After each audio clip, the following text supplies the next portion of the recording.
পাখি পালে।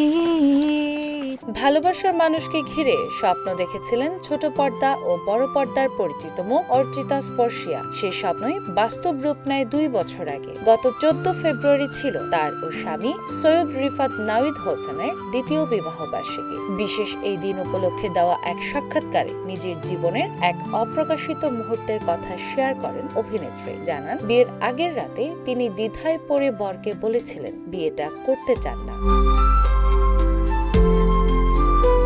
পারিবারিক আয়োজনে জমকালো প্রস্তুতি সম্পন্ন হওয়ার পরও কেন এমন সিদ্ধান্তের দোলাচলে ছিলেন এই প্রশ্নের জবাবে স্পর্শিয়া বলেন, আমি ভীষণ নার্ভাস হয়ে গিয়েছিলাম। এক ধরনের অদ্ভুত ঘোরের মধ্যে ছিলাম। ভয় কাজ করছিল। নতুন জীবন, নতুন দায়িত্ব, সবকিছু মিলিয়ে। বিয়ের আগের রাতে নাওইদকে বলেছিলাম আমি বিয়েটা করতে চাই না। তবে সেই মুহূর্তে হবু স্বামীর প্রতিক্রিয়ায় তাকে সাহস জুগিয়েছে। স্পর্শিয়ার ভাষ্যে সে খুব শান্তভাবে বলেছিল, সমস্যা নেই, আমরা রেডি হয়ে স্টেজে যাব, ছবি তুলব, আনন্দ করব, বিয়ে করতেই হবে এমন তো নয়। তার এই স্বাভাবিক ও নির্ভর আচরণ আমাকে অনেকটা স্বস্তি দেয়।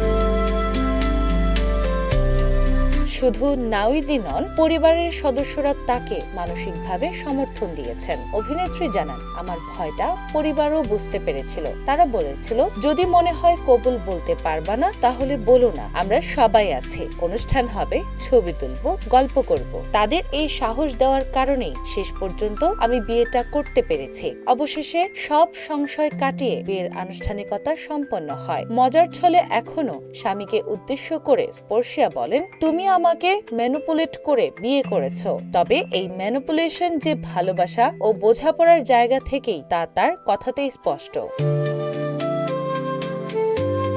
দাম্পত্য জীবন নিয়ে স্পর্শিয়ার উপলব্ধিও বেশ পরিণত। তিনি বলেন, অনেকে মনে করেন তারকাদের হয়তো পরিবার বা সংসারের প্রতি টান কম থাকে। এটা একেবারেই ভুল ধারণা। আমি যেমন ক্যারিয়ারমুখী তেমনি পরিবারমুখীও। আমার কাছে পরিবারই প্রথম প্রায়োরিটি। সব মেয়ের মতো আমারও স্বপ্ন ছিল একটা সুন্দর সংসার হবে। এখন জীবনের খুব সুন্দর একটা সময় পার করছি। উল্লেখ্য, স্পর্শিয়ার স্বামী সৈয়দ রিফাত নাওইদ হোসেন চট্টগ্রামের বাসিন্দা এবং একটি বহুজাতিক প্রতিষ্ঠানে কর্মরত। অন্যদিকে অর্চিতা স্পর্শিয়া বিজ্ঞাপন চিত্রের মডেল হিসেবে শোবিজ অঙ্গনে যাত্রা শুরু করেন। পরবর্তীতে নাটক ও চলচ্চিত্রে অভিনয়ের মাধ্যমে নিজের অবস্থান দৃঢ় করেন। তার অভিনীত উল্লেখযোগ্য চলচ্চিত্রের মধ্যে রয়েছে নবাব এলএলবি, কাঠবিড়ালি ও আবার বসন্ত। ভয়, সংশয় আর ভালোবাসার মিশেলে শুরু হওয়া এই দাম্পত্য আজ স্পর্শিয়ার জীবনে এক প্রশান্ত অধ্যায় হয়ে উঠেছে, যা তিনি উপভোগ করছেন পরিপূর্ণভাবে। দিনা ইসলাম, বাংলা বাজার পত্রিকা।